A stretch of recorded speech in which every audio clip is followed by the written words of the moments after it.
The complete works of Swami Vivekananda, Volume 2, Practical Vedanta, Part 2.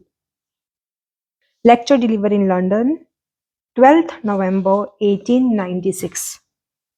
I will relate to you a very ancient story from the Chando Upanishad, which tells how knowledge came to a boy.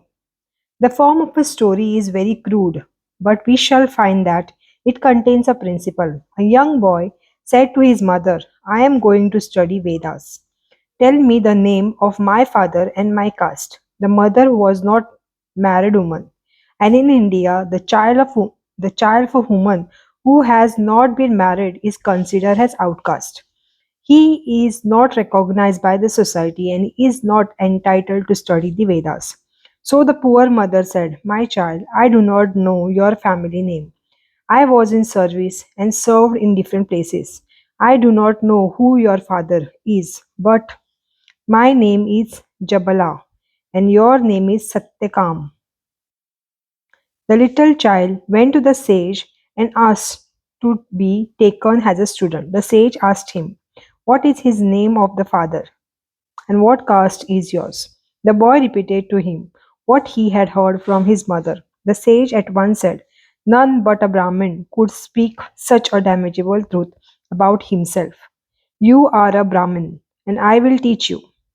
You have not served from the truth. So he kept the boy with him and educated him. Now come some of the peculiar methods of education in ancient India. This teacher gave Satyakam 400 lawns, weak cows to take care of, and sent him to the forest. There he went and lived for some times. The teacher had told him to come back when the herd would increase the number of 1,000. After a few years, one day Satyakam heard a big bull in the herd saying to him, we are 1,000 now. Take us back to your teacher. I will teach you the little Brahmin. Say on, sir, said Satyakam. Take us back to your teacher. I will teach you the little Brahman. Will teach you a little of Brahman. So you say, so on, sir, said Satyakam. Then the bull said, the east is a part of the Lord's, so is the west, so is the south, and so is the north. The four cardinal points are the parts of the Brahma. The four cardinal points are the four parts of the Brahman. The four cardinal points are the four parts of the Brahman. Fire will also teach you something of Brahman. Fire was a great symbol of those days, and every student had to procure fire and make offerings. So on the following day, Satyakam started for his guru's house. And when in the evening he had performed his oblations and worshipped at the fire and was sitting near it, he heard the voice came out from the fire. O Satyakam, speak, Lord, said Satyakam. Perhaps you may remember a very similar story in the Old Testament, how Samuel heard the mysterious voices. So, O Satyakam, I am come to teach you a little of Brahman. This earth is a portion of the Brahman. The sky and the heaven are portion of it. The ocean is a part of that Brahman. Then the fire said that a certain bird would also teach him something. Satyakam continued his journey. On the next day, when he had performed his evening sacrifice, a swan came to him and said, I will teach you something about Brahman. This fire which you worship, O Satyakam, is a part of a Brahman. The sun is a part, the moon is a part, the lightning is a part of that Brahman. The bird called Madgu will tell. A bird called Madgu will tell you more about it. The next evening, that bird came, and a similar voice was heard by Satyakam. I will tell you something about Brahman. Breath is a part of Brahman, sight is a part, hearing is a part, mind is a part. Then the boy arrived at his teacher's place and presented himself before him with due reverence. No sooner had the teacher seen this disciple than he remarked, Satyakam, thy face shines. Thy face shines like that the knower of Brahman, who then has thought die? Begin other begins other than man, replied Satyakam. But I wish that you should teach me so. For I have heard from men like you that knowledge which is learned from a guru along, alone leads to the supreme God. That the sage taught him the same knowledge which he had received from the gods, and nothing was left out. Yeah, nothing was left out. Now, apart from the allegories of what the bull, the fire, the birds thought, we see the tendency of the thought and the direction in which it was going is in those days. The great idea of which we here see the germ is that all this voice are inside ourselves. As we understand this truth better, we find that the voice is in our own heart, and the student understand that all the time he was hearing the truth. But his explanation was not correct. He was interpreting the voice as coming from external world, while all the time it was within him. The second idea that we get is that of making the knowledge of the Brahman practical. The world is always seeking the practical possibility of religion. And we find in these stories how it was becoming more and more practical every day. The truth was shown through everything with which the students were familiar. The fire they were worshipping was Brahman, the earth was a part of Brahman, and so on. The next story belongs to Upakosha Kamalayam. Upakosha Kamalayam, a disciple of this Satyakam, who went to be taught by him and dwelt with him for some time. Now Satyakam went away on the journey, and the student became very downhearted. And when the teacher's wife came and asked him why he was not eating, the boy said, I am too unhappy to eat. Then a voice came from the fire. He was worshipping Then a voice came from the fire he was worshipping, saying, This life is Brahman. Brahman is the ether. Brahman is the happiness. No Brahman. I know, sir, the boy replied. That life is Brahman, but that it is ether, and happiness do not know. And I do not know. Happiness I do not know. Then it explained that the two words, ether and happiness, signified one thing is reality. The sentient ether, that is the pure intelligent, that resides in the heart. So it taught him Brahman has life and has the ether in the heart. Then the fire taught him this earth, food, fire, sun, who you worship, are the form of Brahmans. The person that is seen in the sun, I am he. He who knows this and meditates on him, all his sins vanish and he has long life and become happy. He who lives in the cardinal points, the moon, the star, and the water, I am he. He who lives in this life, the ether, the heaven, and the lightning, I am he. Here too, we see the same idea of practical religion. The things which they were worshipping, such as fire, sun, moon, and so forth, and the voice with which they were familiar from the subject of the stories, which explain them and again give them a higher meaning. And this is the real practical side of Vedanta. It does not destroy the world, but it explains it. It does not destroy the person, but explains him. It does not destroy the individuality, but explains it by showing the real individuality. It does not show that this world is vain and does not exist, but it says, understand what this world is, so that it may not hurt you. The voice did not say to Upakoshala that fire which he was worshipping, or the sun, or the moon, or the lightning, or anything else was all wrong. But it showed him that the same spirit which was inside the sun, inside the moon, inside the lightning, inside the fire, inside the earth, was in him, so that everything became transformed, as it were, in the eyes of Upakoshala. The fire which was merely a material fire before, in which to make oblations, assumed a new aspect and became the Lord. The earth became transformed, life became transformed, the sun, the moon, the star, the lightning, and everything became transformed and denied and defined. This, their real nature, was known. The theme of the Vedanta is to see the Lord in everything, to see things in their real nature, not as they appear to you.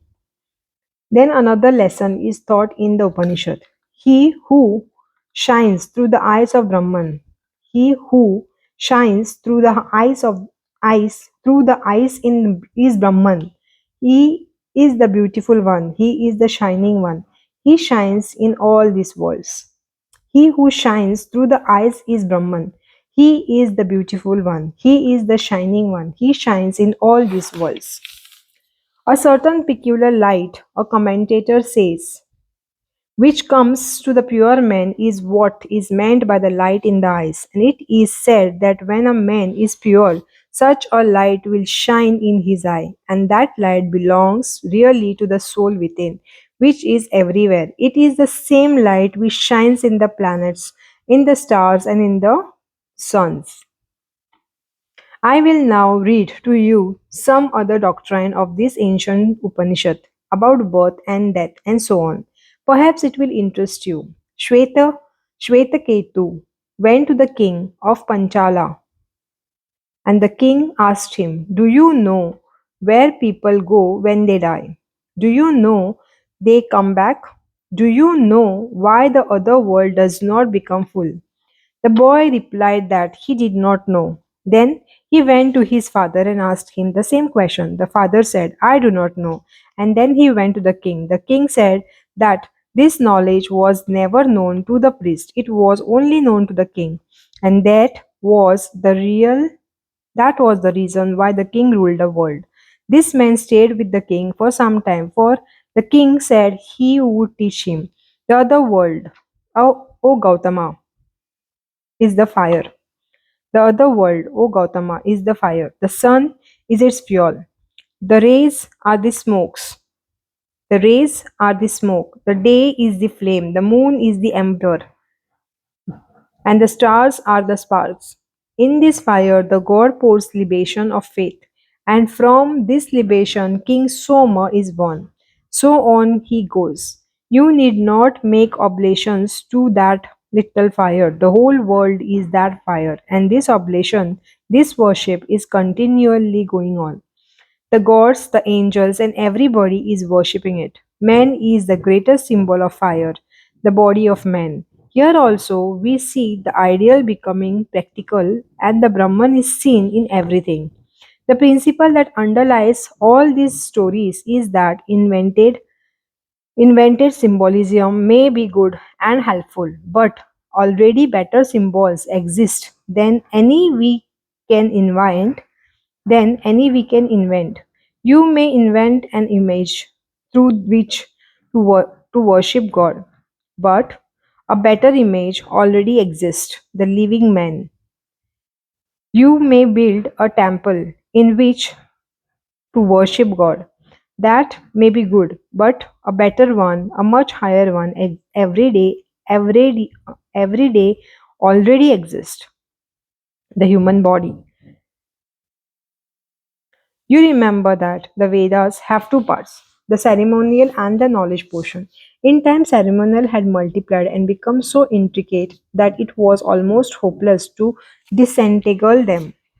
And so, in the Upanishad, we find that the ceremonial are almost done away with, but gently by explaining them. We see that in the old times they had these oblations and sacrifices. And then the philosophers came, and instead of snatching away the symbols from the hands of the ignorants, instead of taking the negative position, which we unfortunately find so general in the modern forms, they gave them something to take their place. Here is the symbol of fire, they said. Very good. But here is another symbol, the earth. What a great symbol. Here is this little temple, but the whole universe is the temple. A man can worship everywhere, anywhere. There are peculiar fingers that man draws on the earth, and there are the altars. But here is the greatest of all of altars, the living's conscious human body. And to worship at this altar is a far higher than worshipping of an dead symbols.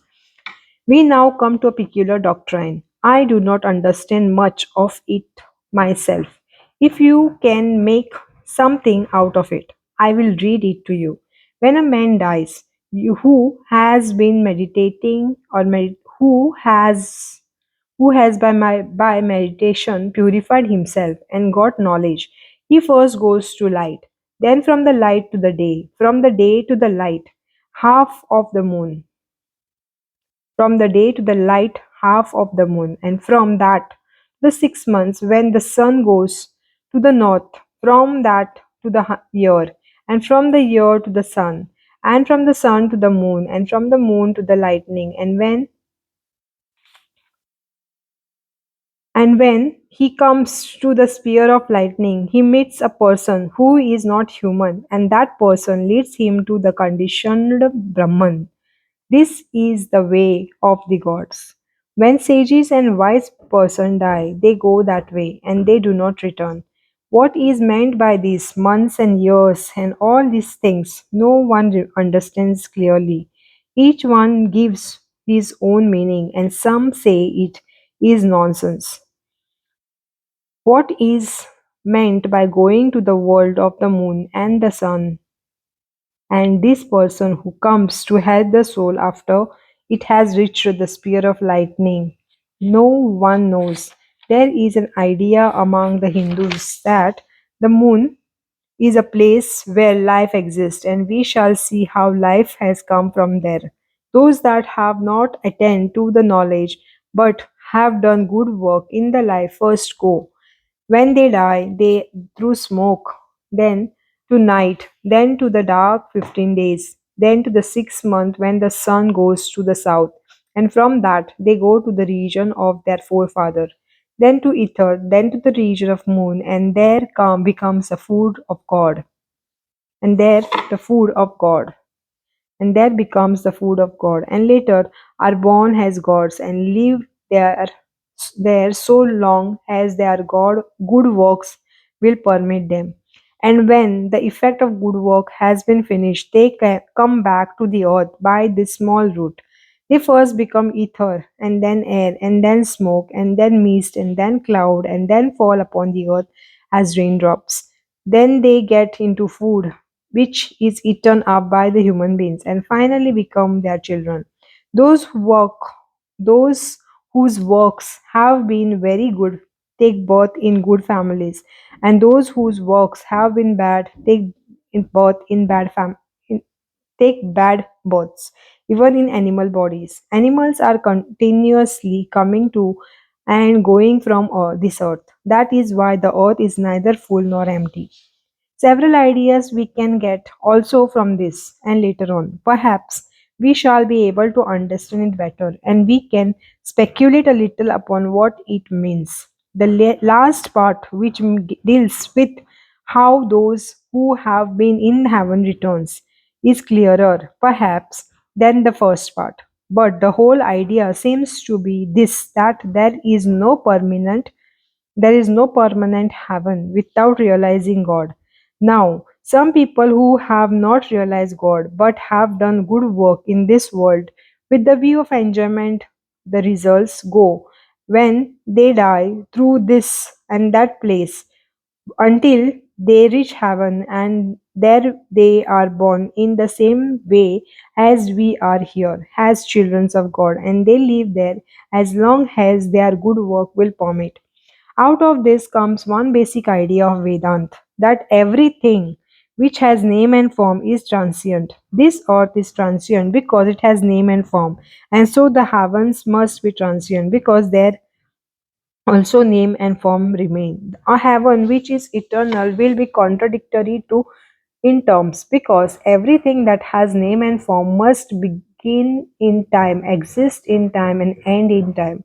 These are settled doctrines of the Vedanta, and as such the heavens are given up.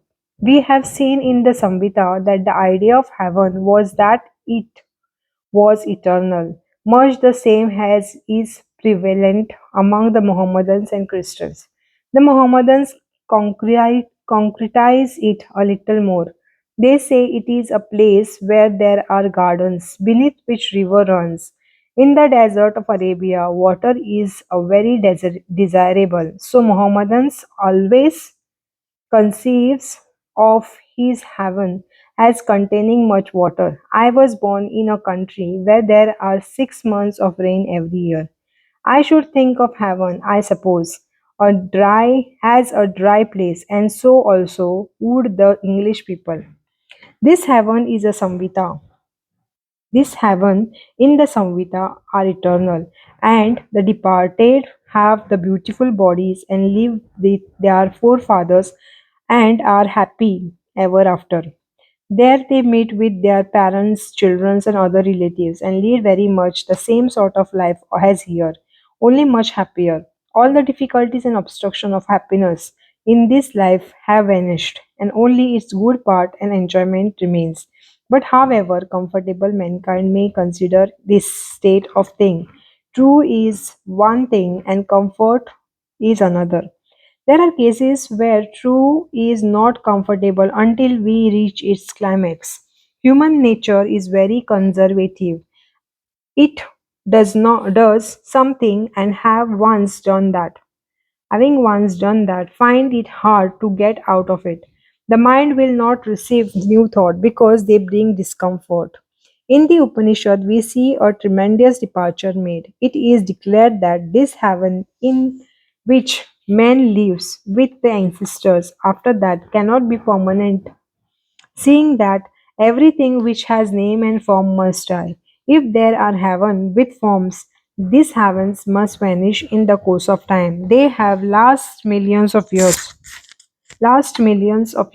but they may last millions of years, but there must come a time when they will have to go. With the idea came another that this soul must come back to earth and that heavens are places where they enjoy the results of their good deeds. After these effects are finished, they come back into the earth life again. One thing is clear from this that mankind and a perception of the philosophy of causation even at the early times. Later on, we shall see how our philosophers bring that out in the language of philosophy and logic. But here is the it but here it is almost in the language of children. One thing you may remark in reading these books that it is all eternal perception. If you ask me if this can be practical, my answer is it has been practical first and philosophical next. You can see that first these things have been perceived and realized and then returned. This world spoke to all early thinkers. This world spoke to the early thinkers. Birds spoke to them, animals spoke to them, sun, moon spoke to them. The little by little they realized things and got into the heart of nature. Not by cogitation, not by force of logic, not by picking the brains of the others and making the big book, as is the fashion in the modern times. Not even not even as I do, by taking up one of their writings and making a long lecture, but by patient investigation. But by patient investigation and discovery, they found out the truth. Its essential method was practical, and so it must be always.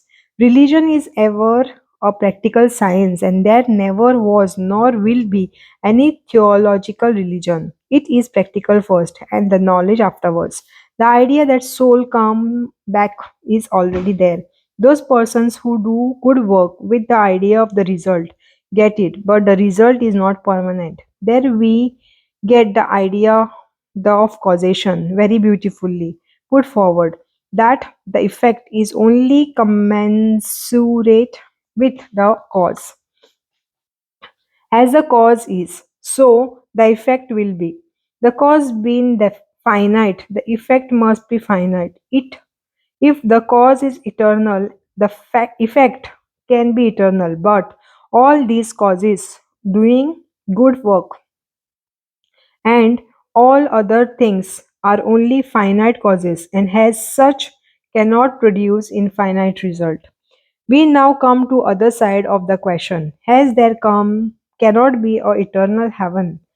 We now come to the other side of the question. As there cannot be an eternal heaven, on the same ground, there cannot be the eternal hell. Suppose I am a very wicked man, going doing evil every minute of my life. Still, my whole life here, compared with my eternal life, is nothing. If there be if there be an eternal punishment, it will mean that there is an infinite effect produced by the finite cause, which cannot be. If I do good all my life, I cannot have an infinite heaven. It would be making the same mistake. But there is a third cause which applies to those who have known the truth, to those who have realized it. This is the only way to get beyond the will of Maya, to realize that true is, and the Upanishad indicates what is meant by realizing the truth. It means recognizing neither good nor bad, but knowing all as coming from the self, and self is in everything. It means denying the universe, shutting your eyes to it, seeing the Lord in hell as well as in heaven, seeing the Lord in death as well as in life. This is the line of thought in the passage I have read to you. The earth is the symbol of the Lord, the sky is the Lord, the place we feel is the Lord, everything is Brahman. That this is to be seen, realized, not simply talked or thought about. We can see as its logical consequence that when a soul has released that everything is full of the Lord of Brahman. It will not care whether it goes to heaven or hell or anywhere else, whether it is born again on this earth or in the heaven. This thing have ceased to have any meaning to that soul, because every place is the same, every place is the temple of Lord, every place has become holy, and the presence of Lord is all that it sees in heaven or hell or anywhere else. Neither good nor bad, neither life or nor death, only the one infinite Brahman exists. According to according to the Vedant, when a man has arrived at that perception, he has become free, and he is the only man who is fit to live in the world. Others are not. The man who sees evil, how can he live in this world? His life is a mass of misery. The man who sees danger, his life is a misery. The man who sees death, his life is misery. That man alone can live in the world. He alone can say, I enjoy this life and I am happy in this life. Who has seen the truth? The truth is everything. By the by, I may tell you that the idea of hell does not occur in the Vedas anywhere. It comes with the Puranas. It comes with the Puranas much later. The worst punishment, according to the Vedas, is coming back to earth, having another chance in this world. From the very first, we see the idea is taking the impersonal turn. The ideas of punishment and reward are very material, and they are only consonant with the ideas of the human God, who loves one and hates another, just as we do. Punishment and reward are only admissible with the existence of such God. They had such a God in the Samhita, and there we find the idea of fear entering. But as soon as we come to the Upanishad, the idea of fear vanishes and the impersonal idea takes its place. It is naturally the hardest thing for man to understand this impersonal idea, for he is always clinging on the person. Even people who are thought to be great thinkers get disgusted at the idea of the impersonal God. But to me, it seems so absurd to think of God as an embodied man. which is the higher idea of which is the higher idea, a living god or a dead god, a god whom nobody sees, nobody knows, or the god known. The impersonal God is a living God, a principle. The difference between personal and impersonal is this, that the personal is only a man, and the impersonal idea is that he is the angel, the man, the animal, and yet something more which we cannot see, because impersonality includes all personalities in the sum total of everything in the universe, and the infinitely more besides. Has the one fire coming into the world is manifesting itself in so many forms, and it is infinitely more besides. So it's the impersonal. We want to worship a living God. I have seen nothing but God all my life, nor have you. To see this chair, you first see God and then the chair in and through Him. He is everything saying, everywhere saying. He is everywhere saying, I am. The moment you feel I am, you are conscious of existence. Where shall we go to find God if we cannot see Him in our own hearts and in every living beings? Thou art the man, thou art the woman, thou art the girl, thou art the boy, thou art the old man tottering with the sticks, thou art the young man walking in the pride of his strength. Thou art all that exists, a wonderful living God who is the only fact in the universe. This seems to make to many to be a terrible contradiction to the traditional God who lives behind a wheel somewhere to the somewhere and whom nobody else sees. The priest only give us an assurance that if we follow them, listen to their admonition, and walk in the way they mark out for us. Then, when we die, they will give us a passport to enable us to see the face of God. What are all these heaven ideas but simply modifying of this nonsensical priestcraft? Of course, the impersonal idea is very destructive. It takes away all trade from the priests, churches, and temples. In India, there is a famine form there is a famine now, but there are temples in each one of which there are jewels worth a king's ransom. If the priest taught this impersonal idea to the people, their occupation would be gone. Yet we have to teach it unselfishly without priestcraft. You are God, and so am I. Who obeys whom? Who worships whom? You are the highest temple of God. I would rather worship you than any temple or image or Bible. Why are some people so contradictory in their thoughts? They are like fish slipping through our fingers. They say they are hard headed, practical men. Very good. But what is more practical than worshipping you? I see you, feel you, I know you are a God. The Mohammedans say that no God but Allah. Vedan says there is nothing that is not God. It may frighten many of you, but you will understand it by degrees. The living God is within you, and yet you are building churches and temples.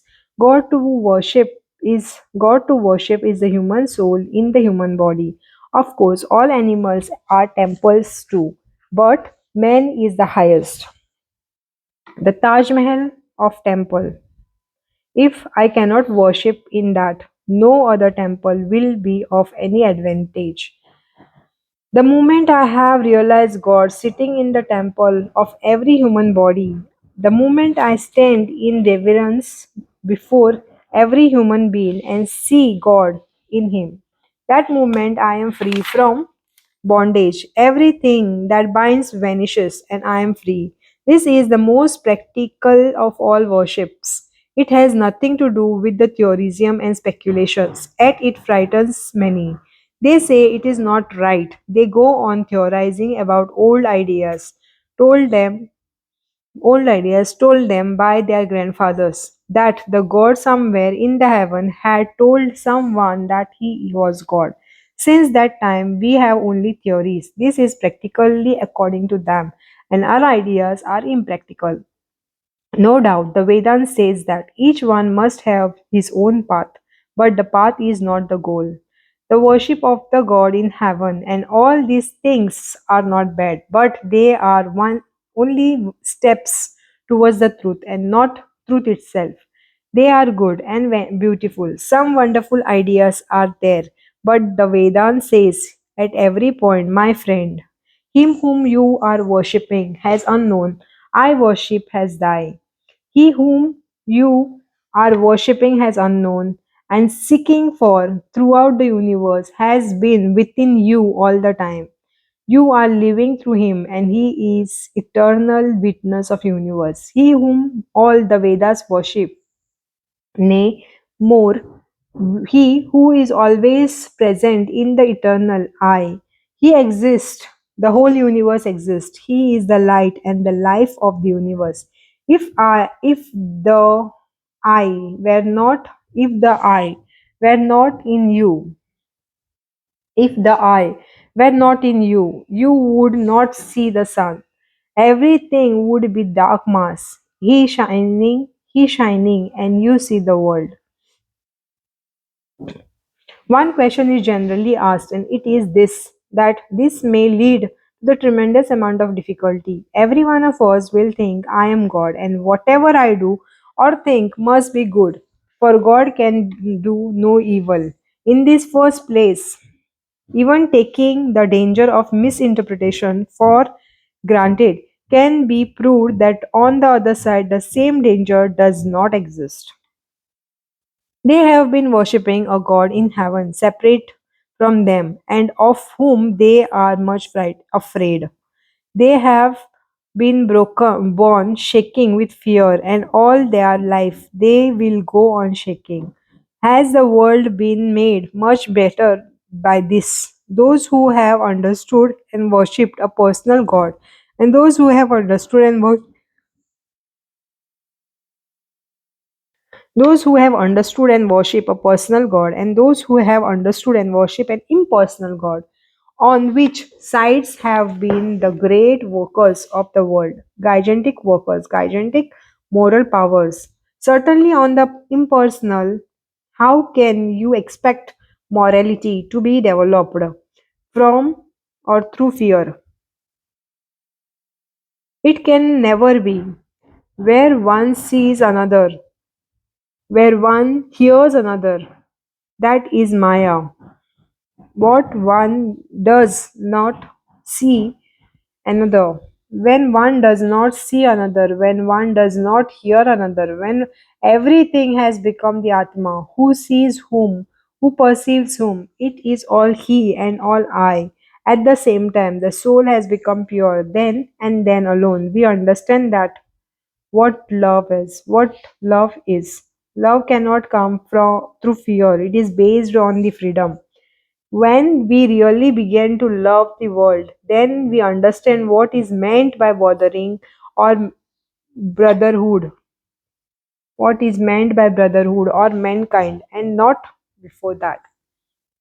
So, it is not right to say that the impersonal idea will lead to a tremendous amount of evil in the world, as if the other doctrine never lent itself to work of evil, as if it did not lead to sectari- sectarian sectarianism, deluging the world with blood and causing men to tear each other to pieces. My God is the greatest God. Let us decide it by a free fight. That is the outcome of dualism all over the world. Come out into the broad open light of day. Come out from the little leaf and die in small ruts. Come out into the universe of light. Everything in the universe is yours. Stretch out your arms and embrace it with love. If you ever felt you wanted to do that, you have felt God. You remember that. passage in the Sermon of Buddha, how he sent a thought of love towards the south and north and east and west and above and below until the whole universe was filled with love, so grand, so great, and so infinite. When you have taken feeling, when you had when you have that feeling, you have the personality. The whole universe is one person. Let go the little things. Give up the small for the infinite. Give up small enjoyment for infinite bliss. It is all yours. For the impersonal includes the personal. So God is personal and impersonal at the same time. And the man, the infinite, and the man, the infinite, the impersonal man, is manifesting himself as personal. We,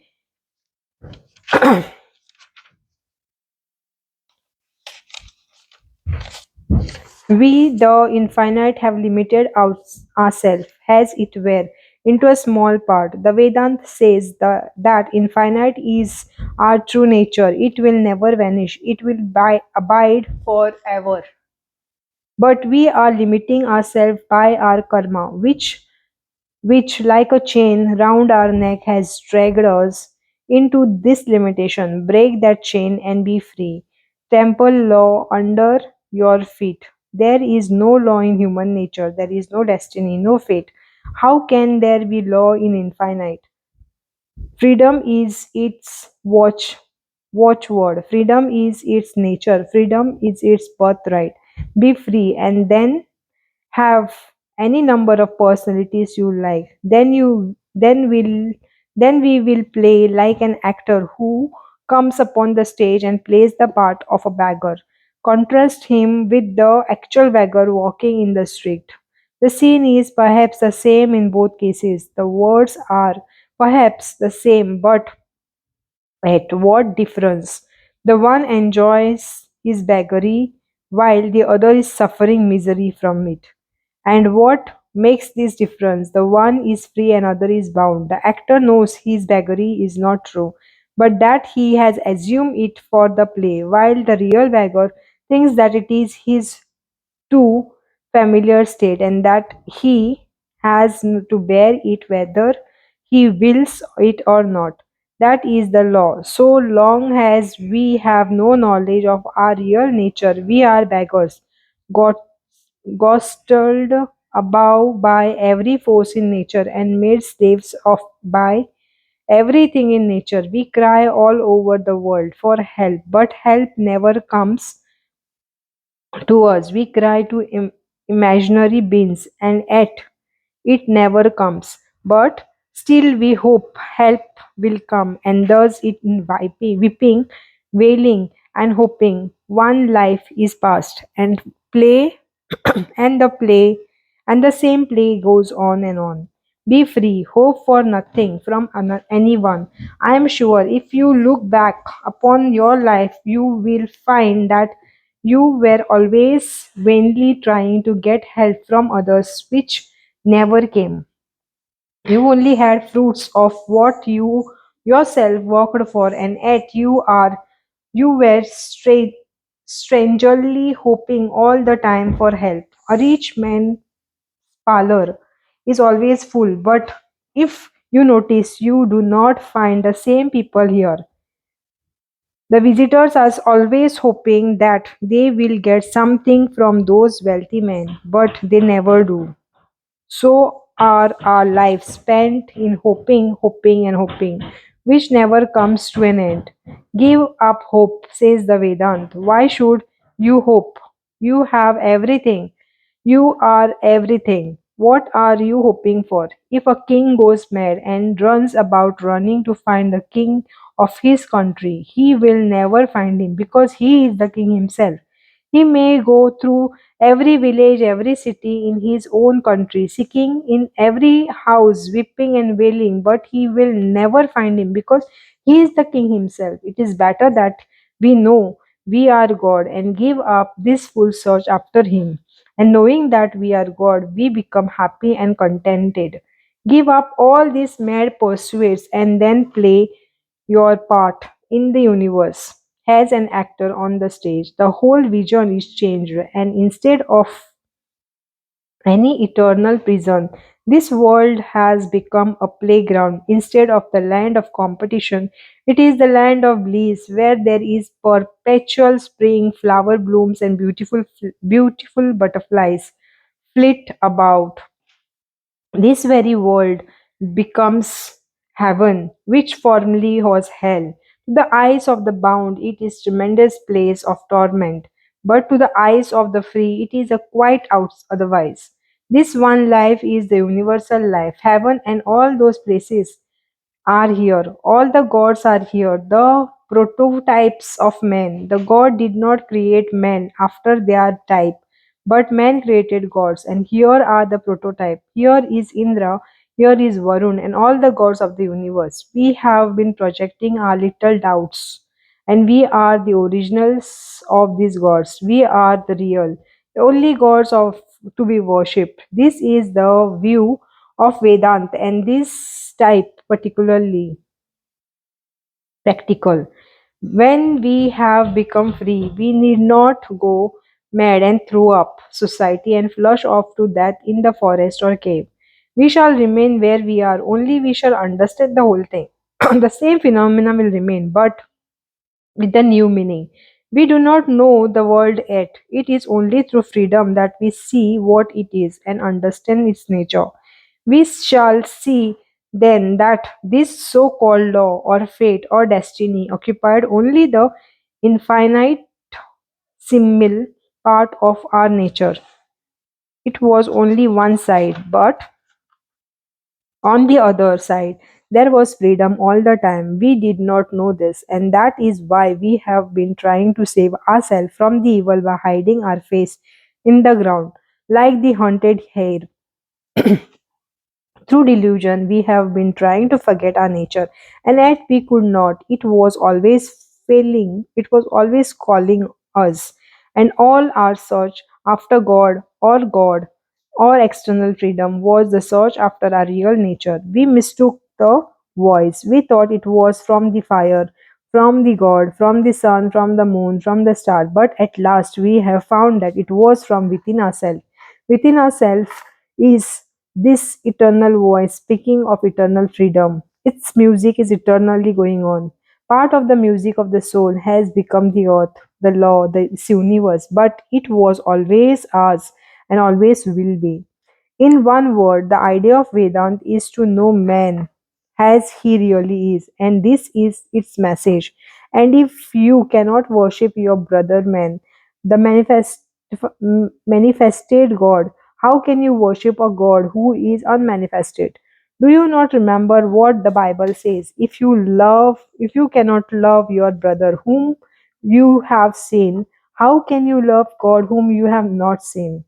If you cannot see the God in the human face, how can you see him in the clouds and in the image made of dull, dead matter, or in mere fictitious stories of our brains? I shall call you religious from the day you begin to see God in man and woman, and then you will understand what is meant by turning the left cheek to the man who strikes you on the right. When you see a man has God, everything, even the tiger, even will be welcomed. Whatever comes to you is but the Lord, the eternal, the blessed one, appearing to us in the various forms, as our father, as our mother, as our friend, as a child. They are our own soul playing with us, as our human relationships can thus be made divine. So our relationship with God may take any of these forms, and we can look upon Him as our Father or Mother or friend or beloved. Calling God Mother, calling God Mother is a higher idea than calling Him Father. To call Him friend is still higher, but the highest is to regard Him as a beloved. The highest point of all is to see no difference between lovers and beloved. You may remember perhaps the old Persian story of how a lover came and knocked at the door of the beloved and was asked, "Who are you?" He answered, "It is I," and there was no response. The second time he came and exclaimed, I am here, but the door was not opened. The third time he came and the voice asked from inside, who is there? He replied, I am thyself, my beloved, and the door opened. So is the relationship between God and ourselves. He is the in everything. He is everything. Every man and woman is a palpable, blissful, living God. Who says God is unknown? Who says He is to be searched after? We have found God eternally. We have been living in Him eternally. Everywhere He is eternally known, eternally worshipped. Then comes another idea, other idea, that other form of worship are not errors. This is the one of the greatest point to be remembered, that those who worship God through ceremonies and forms, however crude we may think them to be, are not in error. It is the journey from truth to truth, from lower truth to the higher truth. Less Darkness is less light, evil is less good. Purity is less purity, impurity is less impurity. Impurity is less purity. It must always be born in minds that we should see others with eyes of love, with sympathy, knowing that they are going along the same path that we have trodden. If you are free, you must know that all will be so sooner or later. And if are really pure, how do you see the impure?